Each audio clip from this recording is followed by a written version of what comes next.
So in the previous lesson, we started out by building a base shape for the nose, and we added a couple shadows to it. Now, at this point, if we jump into outline mode here, we'll notice here that, let me go ahead and just hide these shapes that we've created. Notice here that in order to define these nostrils, there's a little bit of a darker shadow here in a couple of places, and I'd like to go ahead and create those at this point. So let me go ahead and bring those shapes back with the Control-Alt-3.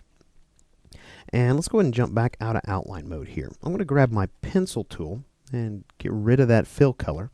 And I'm going to start out over on this right hand side. And I'm just going to go ahead and draw in a path here. It's going to represent this shadow.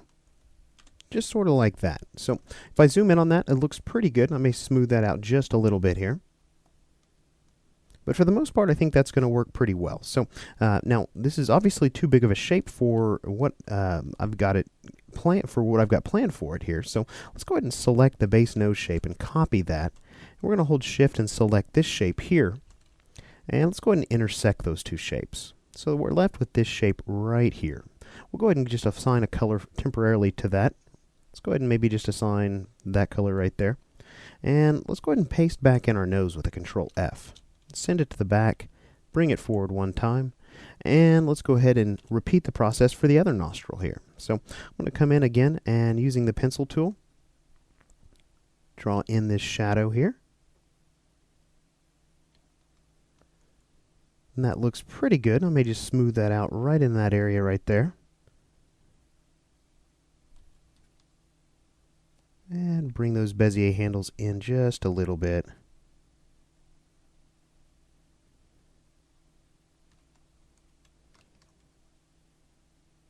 Just massage this particular anchor point over just a little. So we can create a little bit more of a pointed off shadow there. But overall, I think that's going to work really well. So let's go ahead and grab that shape.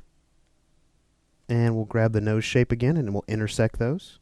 Let's go ahead and color this the same as this other shape for right now. And Control-F to bring back our nose, sending it backwards.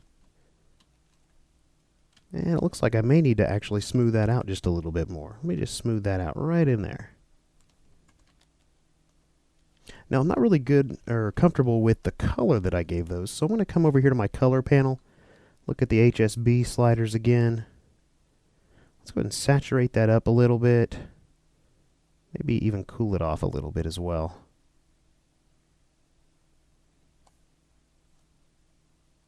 Just that brightness, just a little. Alright, that looks pretty good. We've kind of created that additional level of shadow that we were looking for out of our nostrils here. So let's go ahead and jump back into outline mode here. We'll take a look down here at the area underneath the nose. Now, there should be some areas that jump out to you right around in here for shapes that we can draw to create these shadows. Now, the first thing that probably should jump out at you is the cast shadow from the nose right here. It's kind of a strange shape, and we'll hold on to that for just a moment. I want to go ahead and take a look at this a little bit more subtle shape right here. Now, this is a shape we all have. It's referred to by some as Cupid's bow. It's a little divot in the middle of our upper lip. So I'm going to go ahead and just grab my pencil tool here, and we're going to draw in a path for that shape. So I'm going to just draw that in, sort of like that. Smooth that out just a little bit here. I think that's going to work pretty well. I may just grab that anchor point right there and bring it up a little bit.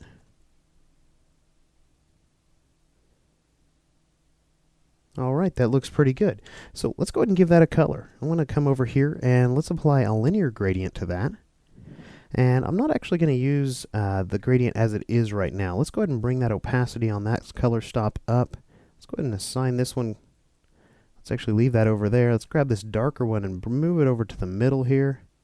I'm going to hold Alt and make a copy of that lighter color stop here. So we can get kind of this darker area right in the center of that shape. Now, that's actually a little bit too dark, so I'm going to go ahead and grab maybe this color right here and drop it on down there. And I tell you what, let me go ahead and come over and just tweak that just a little bit here. Let's maybe saturate it a little bit. Make it a little less dark. And maybe we could adjust these midpoints just a little bit here as well. And even the opacity of that color stop some. going to go ahead and send that all the way to the back and bring it forward one, and that actually looks like it's going to work pretty well for that particular shape here. I may actually come in and adjust that color just a little bit more here in just a little bit. Actually, you know what? Let's do it now. Let's go ahead and grab maybe this one right here. I have a feeling that's not going to be warm enough, so let's go ahead and come over here, adjust that really quickly here. We come in here and just manually input a value.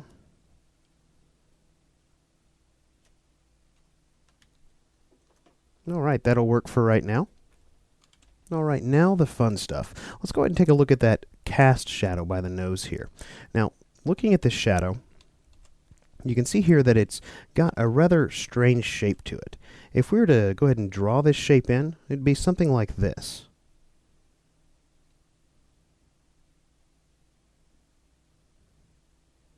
We'll just close that path off. That's kind of what our shape looks like. So it's a rather strange shape, but that's okay. We can still create that. That's not a big deal. Let's go ahead and jump out of outline mode here, and let's go ahead and assign a color to it. Maybe this color right here. Now, the first thing I'm going to think about doing here is if we look at this shape, let me go ahead and hide that here. There's something kind of interesting about this particular shadow. It's got a nice diffused edge to it here. Diffuses a little bit more here, a little bit crisper right in this area, but a little bit more diffused here. So, but if we look at the main body of the shadow, it's very continuous. There's no change in the tone here. So we need to this is not something a gradient's really going to be able to help us achieve. We may be able to simplify this, but if we want to accurately render this particular shadow, we're going to need to go for something like a gradient mesh. So let me go ahead and Control-Alt-3 to bring back our shapes here.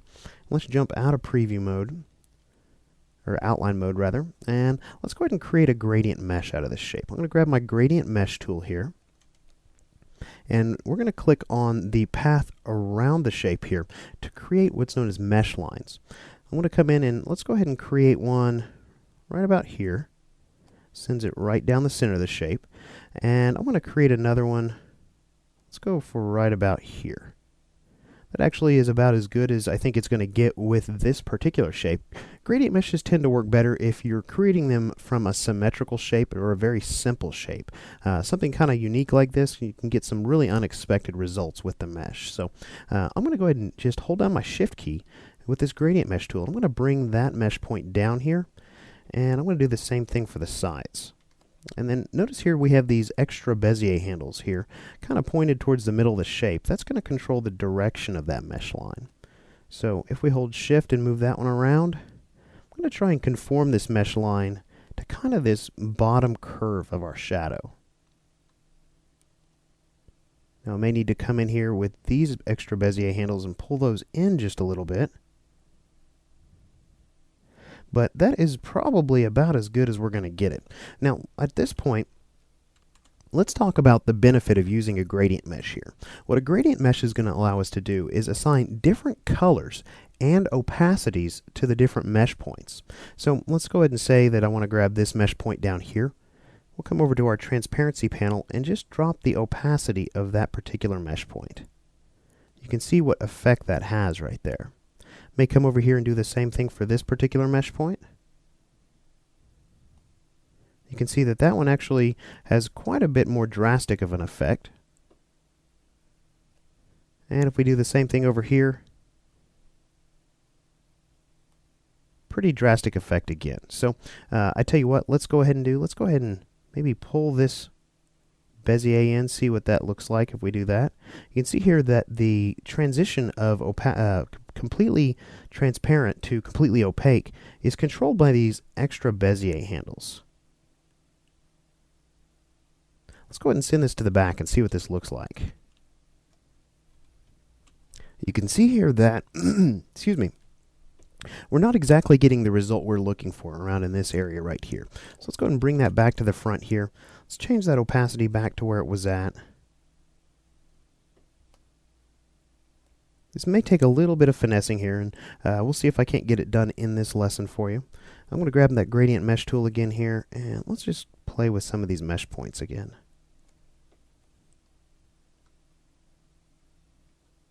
Maybe just reduce the opacity just a little bit on that one.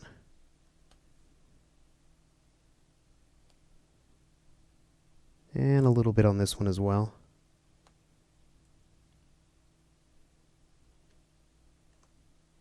We're going to leave the opacity at 0 for this one. Looks like I've added an extra mesh line here. I'm going to undo that. Let's send that to the back here.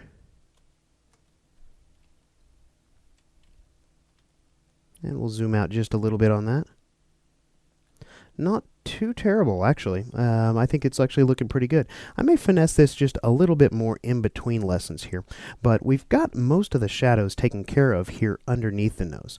Now, above the nose, on the bridge of the nose here, that's another story. So I want to spend one more lesson constructing the nose of our character here. So in the next lesson, we'll pick up where we're leaving off here, and we'll work on this area around the bridge of our character's nose.